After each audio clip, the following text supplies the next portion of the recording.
They said my tennis court was now community property, but they never expected I'd show up at their HOA meeting with government auditor credentials and 5 years of their suspicious financial records.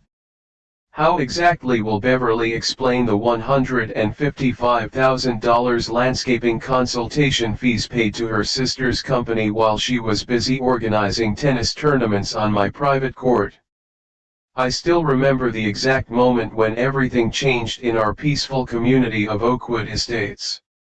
Standing in my kitchen, coffee in hand, I watched through the window as strangers walked confidently across my backyard toward my tennis court. Not just one person, but a group of 5 carrying rackets and coolers like they owned the place. "Excuse me," I called out, rushing outside in my slippers. "This is private property." A well-dressed woman with perfectly highlighted hair turned slowly, eyebrows raised as if I was the one intruding. "Oh, you must be the new homeowner. I'm Beverly Henderson, HOA president." Her smile didn't reach her eyes.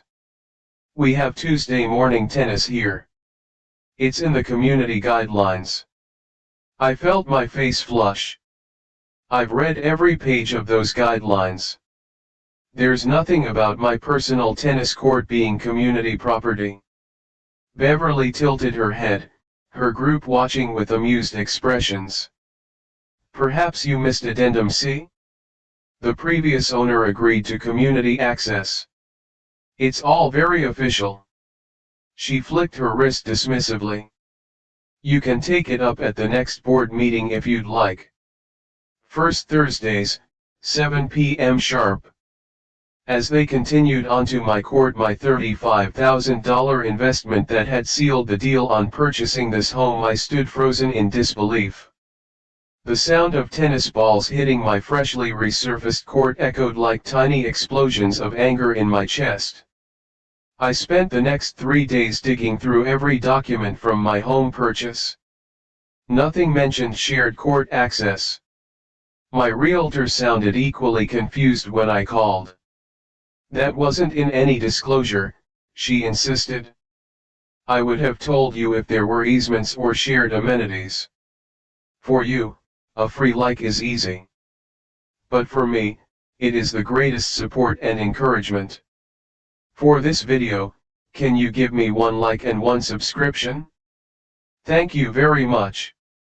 The following Tuesday brought more uninvited players. Wednesday afternoon, a youth tennis class appeared, coached by Beverly's husband, Richard. Thursday morning, I returned from grocery shopping to find an actual tournament underway, complete with a folding table serving as a refreshment stand on my patio.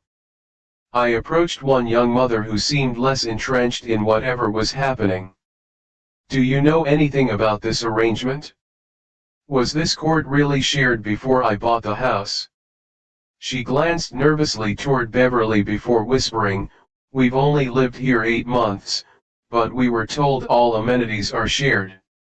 Beverly's very particular about this court. She had one at her previous home but downsized last year." With an apologetic smile, she hurried away. That night, I attended the HOA meeting armed with my closing documents and property maps. 12 neighbors sat in folding chairs in Beverly's expansive living room. Her walls displayed photos of tennis competitions. She had trophies prominently arranged on a dedicated shelf. "Next item," Beverly announced when I raised my hand. "Our new neighbor has concerns about community tennis access." "It's not a concern," I directed firmly. "It's a property rights issue. There is no recorded easement agreement or covenant that permits community use of my private tennis court." Beverly's smile tightened. "Addendum C clearly outlines."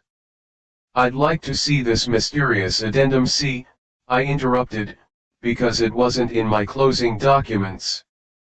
It's not registered with the county record office, and my realtor confirms it doesn't exist." The room fell awkwardly silent. A balding man in the back, introduced as the HOA treasurer, shuffled through a binder. Perhaps there was an administrative oversight, he suggested weakly. Let me be perfectly clear, I said, making eye contact with each board member. I purchased my home with a private tennis court. I have exclusive rights to that amenity. Any further trespassing will be handled accordingly. Beverly's face hardened. We've always had access to that court. Always. The previous owner understood community spirit. Did they? I asked, because I spoke with them yesterday. They were quite surprised to hear about this arrangement. I hadn't actually reached the previous owners yet, but Beverly's momentary flash of panic confirmed my suspicions. This wasn't an oversight, it was an intentional overreach. As I walked home that night, my neighbor Dave, around 50, called out from his porch. Bold move standing up to Beverly. Just watch your back. Last guy who crossed her suddenly had violation notices every week until he moved. For you, a free like is easy. But for me, it is the greatest support and encouragement. For this video, can you give me 1 like and 1 subscription? Thank you very much. Over the next week, peace returned to my backyard. Then came the certified letter, multiple violations noted during a recent property inspection. The list included ridiculous items, non-compliant shade of white on tennis court lines and recreational equipment exceeding height restrictions. When I pulled into my driveway that evening, I found Beverly, around 45, measuring my court fence with a tape measure. She didn't even pretend to be embarrassed. Just confirming measurements, she stated flatly. For the violation report? This has to stop, I said quietly. Actually, it's just beginning, she replied. The board voted last night. Fine starts Monday, $100 per day, per violation. I laughed, which clearly wasn't the reaction she expected. Interesting timing, considering the board's only authorized to meet on first Thursdays, unless there's an emergency meeting with 72-hour notice to all homeowners. I received no such notice. Her smile faltered briefly before returning. Administrative oversight. We'll resend that. That weekend, I installed security cameras covering my entire backyard. Monday morning, my doorbell rang. A county official stood there with a clipboard. Got a complaint about unpermitted structure modifications. Something about a tennis court not matching approved plans. I smiled. Perfect timing. I'd like to file a complaint as well. What Beverly couldn't have known was that I worked as a compliance auditor for the county planning department. I wasn't just familiar with housing regulations, I helped enforce them. And something about this entire situation felt very, very wrong. Light rain tapped against the window of my home office as I spread documents across my desk. 3 weeks had passed since Beverly's county inspection gambit had backfired spectacularly. The inspector, who happened to be my colleague Miguel, had found nothing wrong with my tennis court but had noticed several interesting discrepancies with Beverly's property records. You won't believe what I found, I said to my sister on the phone, scanning through emails from the county records office. Beverly's been HOA president for 5 years running. The bylaws clearly state a 4-year maximum term. And guess who amends the bylaws? The board she personally appointed after the last elected members mysteriously all resigned within months of each other. My doorbell interrupted our conversation. A nervous-looking man in his late 60s stood on my porch, glancing repeatedly over his shoulder. Sorry to bother you, he said quietly. I'm Walter Thompson. I was HOA treasurer until last year. I invited him in, offering coffee, which he declined with shaky hands. I saw what's happening with your tennis court situation. It's not the first time. Walter explained how Beverly had systematically targeted homes with desirable features: a workshop, a greenhouse, even a specialized garden, gradually claiming them for community use through manipulated bylaws and selective enforcement of rules. "Why did you resign?" I asked. Walter stared into his lap. "Financial discrepancies I couldn't explain. Association fees increased 3 times during my tenure, but our accounts never reflected the additional income. When I questioned it, Beverly suggested I might be getting too stressed for the position." His voice dropped. "Then my wife started receiving violation notices for her garden daily. We got the message. For you, a free like is easy. But for me, it is the greatest support and encouragement. For this video, can you give me 1 like and 1 subscription? Thank you very much." I showed him the documents I'd gathered. His eyes widened at the emerging pattern. "You need to see the storage facility," he whispered. "Unit 23, at Safe Lock Storage. That's where they keep the real records." My phone buzzed with an email notification. The county recorder had sent property assessment history for Oakwood Estates.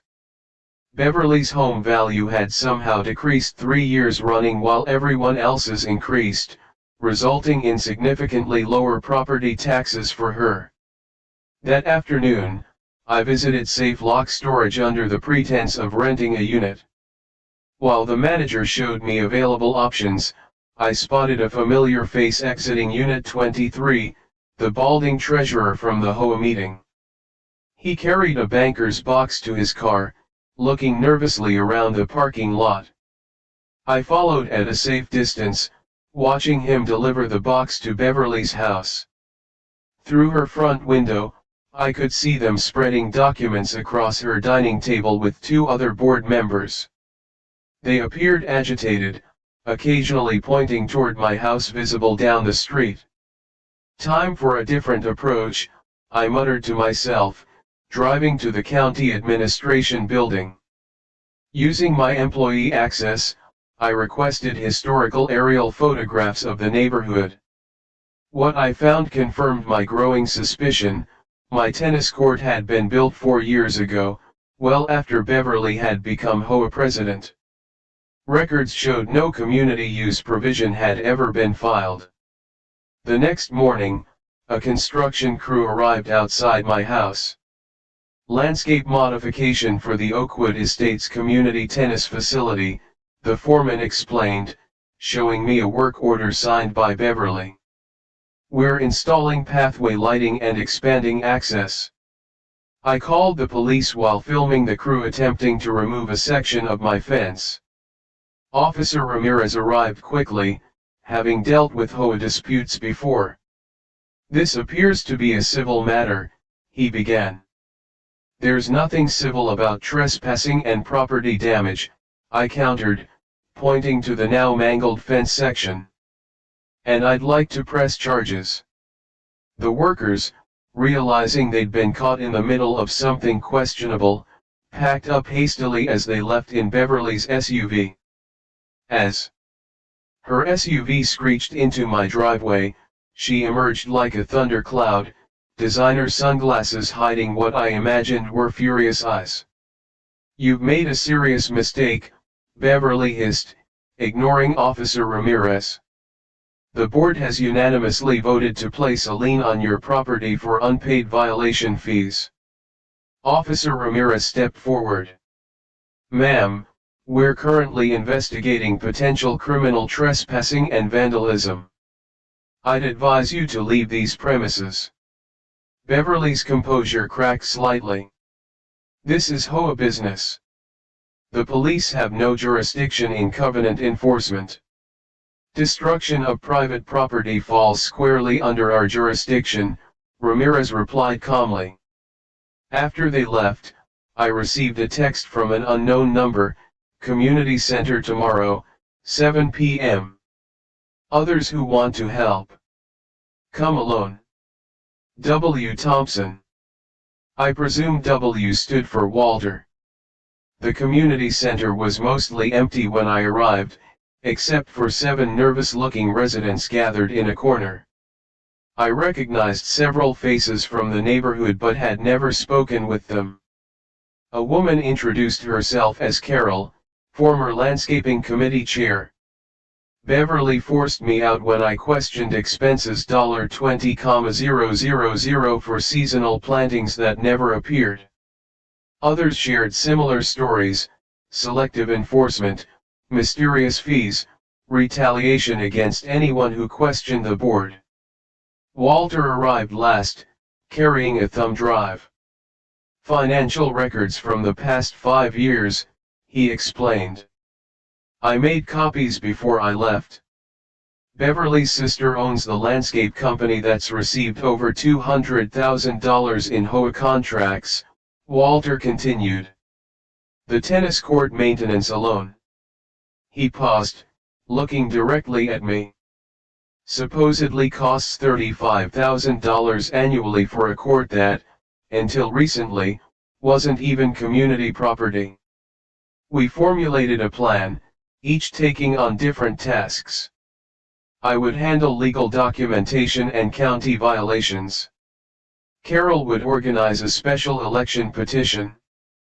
Others would gather evidence of selective enforcement and financial misconduct. As the meeting concluded, headlights swept across the windows. Through the blinds, we spotted Beverly's SUV circling the parking lot slowly. For you, a free like is easy. But for me, it is the greatest support and encouragement. For this video, can you give me 1 like and 1 subscription? Thank you very much. She's watching us, Carol whispered.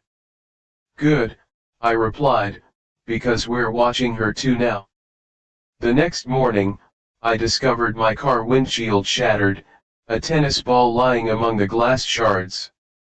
A note was tucked under my wiper blade: accidents happen when you play dangerous games. I photographed everything before calling the police. While waiting for them, I noticed something odd about the tennis ball. It wasn't like my premium ones. Examining it closer, I recognized the custom logo. It was from Beverly's personal collection, visible in those trophy photos displayed in her living room. Sometimes people make mistakes in anger. This was Beverly's first big one. I wiped sweat from my brow as David slid the USB drive across the cafe table, glancing nervously over his shoulder. They targeted you specifically, he whispered, his hands trembling slightly, his eyes darting toward the door each time it opened. I couldn't be telling you this if I hadn't seen what they did to the Miller family last year. What exactly am I looking at here? I asked, pocketing the drive. Beverly and her crew have been planning this for years, he said, his voice barely audible above the coffee shop chatter. They find properties with nice things they want: pools, tennis courts, fancy gardens, then they change the rules to basically take them. My stomach tightened. That's why they were so eager to have me join when I moved in. Exactly, David nodded, pushing his untouched muffin aside. They wanted you paying dues before springing their trap. Back home, I plugged in the drive with shaking hands. Dozens of folders appeared, each labeled with an address. I clicked mine first. Photos of my tennis court from every angle, construction estimates, a timeline labeled community acquisition plan, emails dating back 6 months before I'd even bought my house. Found the perfect new target property, Beverly had written. Professional grade tennis court, east-facing orientation, minimal neighbor visibility. New owner has no HOA experience. Should be easy to pressure once bylaws are updated. Another email made my blood boil. Remember everyone, refer to it as the community court in all conversations. Perception becomes reality. I clicked through file after file, my anger growing, maps of my property with notes about fence weak points, a schedule for casual tennis gatherings designed to establish community use precedent, budgets for legal defense if I pushed back. The most shocking document, Phase 2 planning, property acquisition. They weren't just after my tennis court, they wanted my entire house. When violation fines accumulate sufficiently, we can leverage for complete sale, Beverly had written. Location perfect for future clubhouse expansion. I paced my living room, mind racing. This wasn't random entitlement, it was a calculated scheme. Through my window, I spotted a familiar figure photographing my front yard, Beverly's husband, Richard, clipboard in hand, making notes. My phone buzzed with a message from Sarah, my neighbor across the street. Had been surprisingly kind since I moved in. You need to come over now, discreetly. Sarah yanked me inside her house, closing the blinds. I've been watching what they're doing to you, she said, her voice wavering. They did it to us, too, 3 years ago. Our backyard pizza oven. Why are you helping me? I asked. Aren't you afraid? Because my husband lost his job defending our property. The stress. Her voice cracked.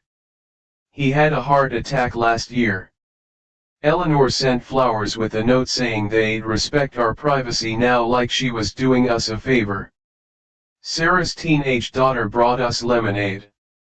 Mom stood up at a meeting last month when they started talking about your tennis court, she said proudly. Got shouted down. There's more of us, Sarah explained, people tired of Eleanor's reign, but we need proof and someone they can't bully. Someone like a government auditor. I said slowly, my eyes widening, you didn't tell me, brand new assignment. I start tomorrow. Sarah's smile grew. This changes everything. I returned home reinvigorated but cautious, checking my security cameras. I noticed 3 different board members had casually walked by my property today. My phone buzzed again and HOA email blast announcing an exciting community court improvement project starting tomorrow. Attached was a permit I'd never approved. We're pleased to announce expansion work beginning on our community tennis facility, the email read. Please avoid the construction area for safety. I immediately called City Hall, but offices were closed. My call to the after-hours line got me nowhere, the permits appeared properly filed on their end. That night, I barely slept. At dawn, I heard engines.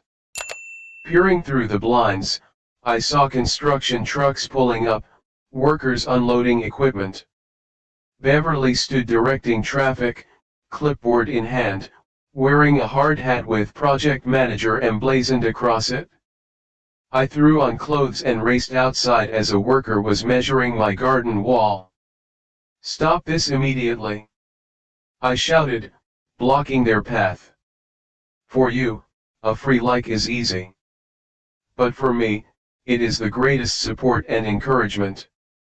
For this video, can you give me 1 like and 1 subscription? Thank you very much. The foreman looked confused. Ma'am, we have permits right here for community expansion work. Beverly strolled over, 3 board members trailing behind her. The smug smile on her face made my blood boil. Good morning, she called cheerfully, as if we were meeting for brunch. We're just implementing the improvements we discussed at last month's meeting. We never discussed destroying my property, I said firmly, noticing neighbors gathering to watch. Actually, Beverly's smile tightened, It was covered under new business item 7. The minutes were approved unanimously. Tom Winston, around 50, appeared with a professional-looking man in an expensive suit. "This is Jeffrey Douglas, our association attorney," Beverly introduced. "He's here to ensure everything proceeds smoothly." The attorney stepped forward. "We've documented 17 separate violations on your property over the past 60 days, he announced loudly enough for everyone to hear. "This expansion work is within our rights according to Section 12.4 of the covenants you signed." I stood my ground. "I never signed permission for this construction. Your purchase agreement included consent to all HOA regulations," he replied smoothly, "including the amendments passed last quarter." My mind raced. The amendment they'd mailed in a 50-page document of legal jargon marked routine updates. Beverly gestured toward my tennis court. "The community has voted. The expansion begins today." She handed me a thick envelope. "These are copies of the violation notices totaling $14,500 in fines. Payment is due in 7 days." Neighbors murmured, some looked uncomfortable, but most averted their eyes. Beverly had cultivated this atmosphere of fear masterfully. Just as the bulldozer revved its engine, I played my card. "Actually, Beverly," I said calmly, reaching into my bag, "I think you should know something before you break ground." I pulled out my government credentials. "As of yesterday, I'm the assigned federal auditor for all HOA financial practices in this county." How interesting that my very first case will be reviewing 5 years of Oakwood Estates financial records, including all those special projects you've been managing. The color drained from Beverly's face. The attorney stopped mid-sentence. The gathering crowd suddenly went completely silent. "Construction is postponed," I announced, "and I'd suggest everyone keep their distance from my property while I conduct my investigation." Turning to the stunned workers, I added, "Those permits will need verification before any work begins. I've already flagged them for review." As I walked back toward my house, my phone rang. My supervisor at the agency. "There's been a request to remove you from the Oakwood Estates audit," he said without preamble, citing conflict of interest. My heart sank. Had Beverly already outmaneuvered me? "The request came from someone with significant political connections," he continued, "someone who doesn't want you looking at those books." I gripped my phone tightly. "And your decision?" "I'm assigning you a partner," he said. "Starting tomorrow, you'll have backup."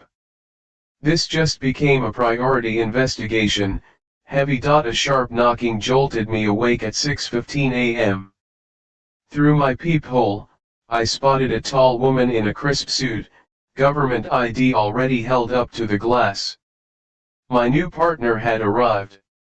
"Agent Marissa Reyes," she introduced herself when I opened the door. "Financial crimes. Your supervisor tells me you've stirred up quite the hornet's nest." "That's putting it mildly," I replied, inviting her in. "Coffee?" "Already had 3 cups," she said, unloading a laptop and several folders onto my dining table. "So, you're the homeowner and the auditor they tried to steamroll. That's either terrible luck or perfect timing." I poured myself coffee as Marissa arranged her materials with military precision. "I pulled every record I could access overnight," she explained.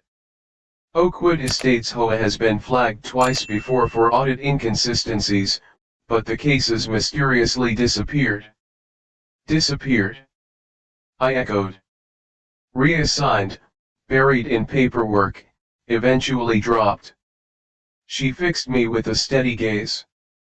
"Someone's protecting them, which makes me very, very curious." For you, a free like is easy. But for me, it is the greatest support and encouragement. For this video, can you give me 1 like and 1 subscription? Thank you very much. We spent hours reviewing documents, including those from David's USB drive. Marissa took meticulous notes, occasionally letting out a low whistle. This is textbook financial manipulation, she observed, pointing to a series of transfers. They're moving money through their special projects account, then into personal businesses. Classic laundering setup. My doorbell interrupted us. On my porch stood Sarah with 3 neighbors I recognized but had never spoken with. We want to help, Sarah announced. After what happened yesterday, people are finally ready to talk. For the next hour, my living room became witness central. Martin from 2 streets over described how his koi pond had been declared a community water feature. Elderly Mrs. Fernandez tearfully explained how threats of daily fines forced her to remove the wheelchair ramp for her husband. Each story followed the same pattern: Beverly's board identifying desirable property features, manipulating rules to seize control, then leveraging violations to force compliance. It's not just about amenities, Marissa concluded after they left. It's about property values and control. Beverly's real estate company handles most resales in this neighborhood. She's creating premium community features using other people's property. I realized then. Selling houses at inflated prices because of those amenities. My phone buzzed a text from an unknown number: emergency HOA meeting called for tonight, 7 p.m. Eleanor telling everyone you're making false accusations. Better be there. The community center buzzed with more residents than I'd ever seen at an HOA meeting. Beverly sat at the center table with her board members and attorney, looking composed but with telltale tension around her eyes. We've called this emergency session, she began once everyone settled, to address malicious allegations being spread by a homeowner with a personal vendetta against this board. Murmurs rippled through the crowd as Beverly continued, simply because she doesn't want to share her tennis court like everyone else shares their amenities, she's abusing her government position to threaten and intimidate volunteers who serve this community. The attorney stood next. We've filed a formal complaint about this conflict of interest. In the meantime, we ask for community support as we continue our planned improvements. I noticed Beverly's confident smile as several residents nodded in agreement. She thought she'd won. Marissa and I exchanged glances. Time to change strategy. I raised my hand and was reluctantly acknowledged. I understand concerns about conflict of interest, I began calmly. That's why Agent Reyes from Financial Crimes has been assigned as independent investigator. Gasps rippled through the room as Marissa nodded. And why we brought these. I unveiled large poster boards containing property maps of the neighborhood with certain areas highlighted in red. These red sections show privately owned property that Beverly's board has systematically targeted and reclassified as community features over the past 5 years. People crowded forward, finding their own homes on the maps. My gazebo is marked. Someone called out. And my pond. Added another. Before Beverly could respond, Marissa took over. We've also identified approximately $347,000 in questionable financial transfers from HOA accounts to businesses connected to board members. The attorney jumped up. These accusations are outrageous. We demand. Would anyone like to explain why the HOA paid $58,000 for water feature maintenance to a company owned by Tom Winston? I interrupted, for maintenance on water features that actually belong to private homeowners who maintain them themselves. The room erupted. Beverly banged her gavel desperately. "This meeting will come to order." Suddenly, the back doors opened. A news crew entered, led by a reporter I recognized from the local station. "Perfect timing," the reporter said, cameras rolling. "We received an anonymous tip about financial irregularities and property rights violations. Would you care to comment?" Mrs. Wynne Eleanor's face contorted with fury. "This meeting is closed to the press." Security. But the community security guard made no move to intervene, instead stepping away from the doors. "For you, a free like is easy. But for me, it is the greatest support and encouragement. For this video, can you give me 1 like and 1 subscription? Thank you very much." "I believe," Marissa stated clearly, "that HOA bylaws require meetings to be open to the public unless a privacy vote is held. Has such a vote occurred?" The secretary shook her head before Eleanor could respond. For the next hour, residents lined up to speak. Years of pent-up frustration poured out as people shared their stories of intimidation and rule manipulation. With each testimony, Eleanor's support visibly crumbled. When Tom Winston suddenly stood and headed for the exit, I nodded to Marissa, who discreetly followed him. Eleanor finally resorted to her last defense. "Everything this board has done has been legally approved by majority vote. Check the records." "Funny you should mention those records," I replied, walking to the podium. "We have evidence suggesting meeting minutes were falsified, votes were recorded from non-attending members, and quorum requirements were regularly ignored." "Right on cue," Marissa returned, escorting David, the former treasurer, and clutching a laptop. "Tom was attempting to delete files from the HOA server," she announced. "Fortunately, we've secured the data." "This is absurd," Eleanor shouted, but her voice had lost its commanding edge. "You can't just..." "Eleanor Winston," Marissa interrupted, "as a federal agent, I'm informing you that removing or destroying financial records during an active investigation is obstruction of justice." The attorney whispered urgently in Eleanor's ear. Her shoulders slumped visibly. "We believe in this community," she tried weakly. "Everything we did was for property values and..." An elderly man stood shakily. "My wife and I have lived here for 30 years. We don't care about property values if it means becoming afraid of our neighbors. I move for an immediate vote of no confidence in this board." "I second," called Sarah. The secretary, looking at Eleanor's furious face, hesitated before speaking. "Technically, according to bylaws, we would need to either record the motion or explain to federal investigators why proper procedure is being obstructed," Marissa said firmly. As hands raised overwhelmingly in favor of removing the board, I felt a tap on my shoulder. A young family stood behind me. "We almost bought a house here last month," the father said quietly. "Eleanor's real estate company showed us around, bragging about the tennis courts and community amenities. When I asked about membership fees, she said they were surprisingly low because of efficient management." "Did you sign anything?" I asked.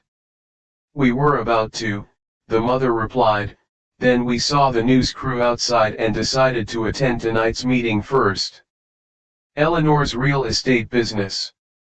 Another thread to pull. I motioned Marissa over as the meeting dissolved into planning for emergency board elections. "We need to check how many houses she sold using other people's property as selling points," I whispered. "Already on it," Marissa nodded. "And I've frozen the HOA accounts pending investigation." Outside, as residents lingered in heated discussion, Eleanor pushed through the crowd toward me, face twisted with anger. "You've destroyed everything I built," she hissed. "This community was nothing before I took over." "You built it by stealing from your neighbors," I replied calmly. "You'll regret this," she threatened, then glanced at my tennis court visible in the distance. That court was never up to code anyway. "One call to building inspection." "Actually," interrupted a voice behind us, "I've already inspected it." We turned to find the county building inspector. "Agent Reyes contacted my office this afternoon. Everything's perfectly up to code." Eleanor stormed off toward her waiting husband as they drove away. Sarah approached with a group of neighbors. "We're having an impromptu gathering at my place," she said, "to celebrate and plan next steps. Community building, the real kind. Will you come?" Looking at their hopeful faces, I realized something had shifted. These weren't just houses on the same street anymore. Eleanor had accidentally created what she claimed to want, a true community, united against her tactics. First, I smiled.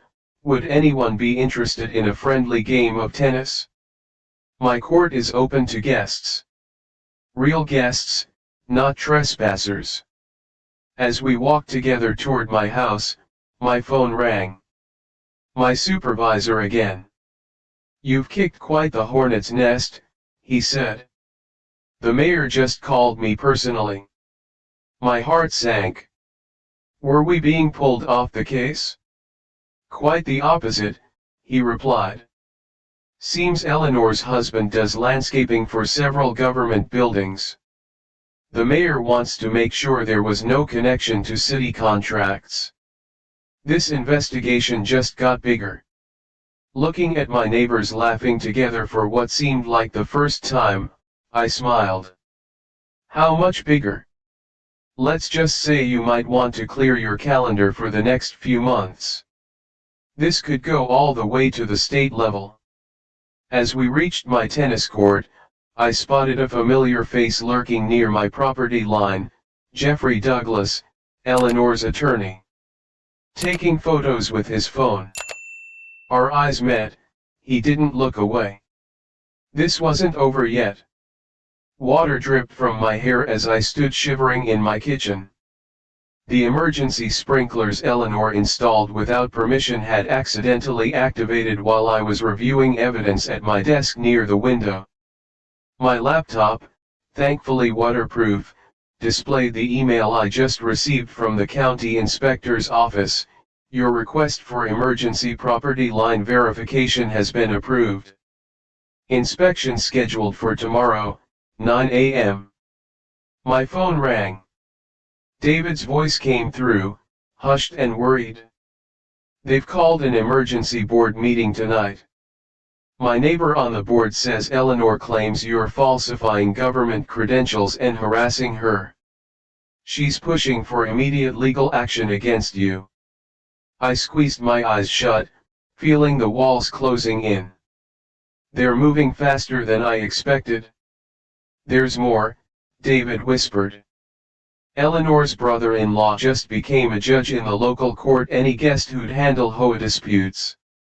For you, a free like is easy. But for me, it is the greatest support and encouragement. For this video, can you give me 1 like and 1 subscription? Thank you very much." My doorbell rang, making me jump. Through the peephole, I saw Eleanor with 2 men I didn't recognize. One held a camera, the other a folder stamped with the county seal. "Hello, neighbor," Eleanor's voice carried through the door with fake sweetness. "We have the building inspector here about those dangerous structural issues we reported with your property. We'll need full access right away." I texted David quickly, "They're here with a fake inspector. Call your contact at the county now." Opening the door just enough to speak through the security chain, I smiled calmly. Perfect timing.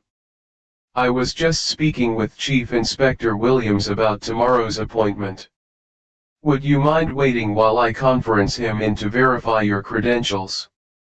The inspector glanced nervously at Eleanor. I can come back later, actually. I pressed. I'll need your name and badge number for my report. They retreated quickly, Eleanor's face twisted with anger. That night, I worked until dawn, scanning every document David had provided, organizing financial records, and mapping out the connections on my living room wall.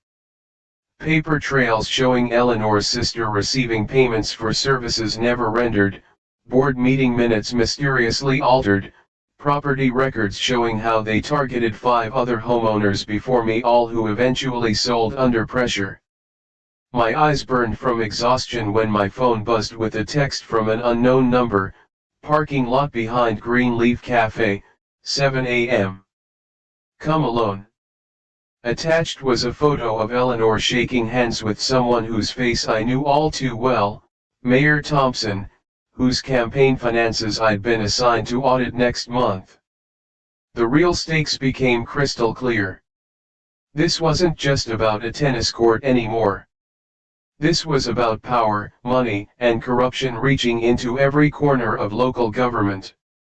And somehow, I had landed right in their path.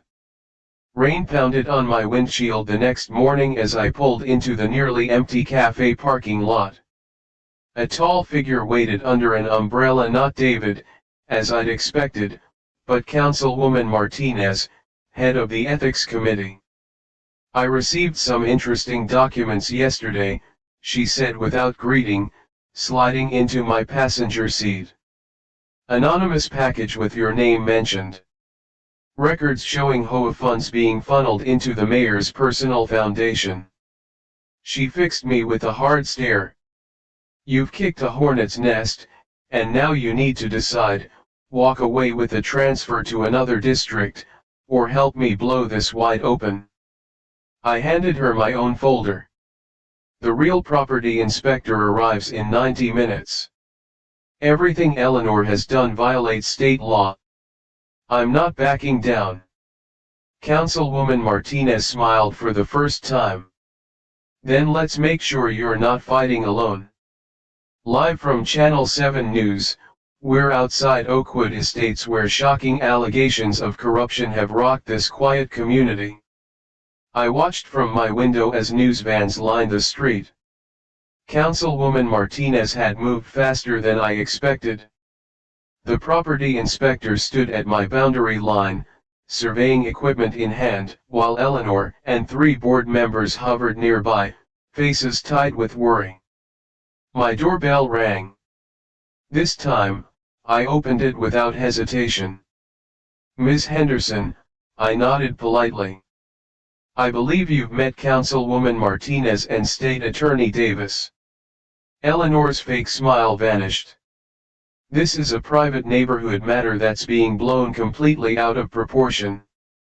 Private matters don't typically involve misappropriation of $347,000 in HOA funds, Attorney Davis replied, checking his notes, nor falsifying government documents to access private property. My phone buzzed with messages from neighbors I'd never met, sharing their own stories of Eleanor's bullying tactics. A retired lawyer 3 doors down offered pro bono help. The family across the street sent security footage showing board members measuring my tennis court at night. The board has voted to drop all claims regarding your property, Eleanor finally said, her voice brittle. A simple misunderstanding. Unfortunately, I replied, the state's investigation isn't something you can vote away. Within hours, resignation letters from Beverly and 2 board members appeared in every mailbox. The emergency election scheduled for the following week brought record turnout. Walter was voted in as interim president with a mandate for transparency. The victory felt hollow as I sorted through the aftermath. 5 families had already sold their homes under pressure, unable to fight back. The mayor remained untouched, publicly distancing himself from individual HOA management decisions. Then came a knock at my door late Friday evening. "We can't thank you enough," said Mrs. Grayson, an elderly woman I recognized from down the street, accompanied by several neighbors. "We've lived in fear of Beverly for years. We have a proposal," added Mr. Ramirez, the high school tennis coach. "Your court is beautiful, and many of us would love proper access, not stolen, but shared fairly. We'd contribute to maintenance, schedule properly, even help build a separate entrance from the side street." For the first time in weeks, I felt the tension in my shoulders release. "I'd like that, actually. I built it to play, not to keep empty." We spent that evening drafting fair use guidelines, laughing over lemonade on my patio while kids shyly asked if they could learn to play sometime. 3 months later, the community tennis program held its first friendly tournament. Councilwoman Martinez cut the ribbon on the new side entrance while news cameras captured a very different story than they'd come for originally. The investigation continued slowly through the bureaucratic system, but life in Oakwood Estates transformed. The new board instituted financial safeguards, transparency requirements, and term limits. 4 of the 5 families who'd been forced out received settlements from the HOA insurance policy. As for me, I found myself hosting Sunday morning coffee on my patio, getting to know neighbors who'd been strangers before. My job remained demanding, but now I returned home to friendly waves instead of hostile stares. "You know," Walter said one evening as we watched beginners practice serves, "Beverly still insists this was all your fault for not sharing in the first place." I smiled, watching a young girl hit her first proper backhand to cheers from her friends. Maybe she was right about one thing. A tennis court should be enjoyed. She just never understood it had to be done the right way. The final report on my desk named names all the way to the county level. Tomorrow, it would become public. Some battles were won, but the war against corruption continued. For tonight, though, I simply enjoyed the sound of tennis balls and laughter drifting through the evening air.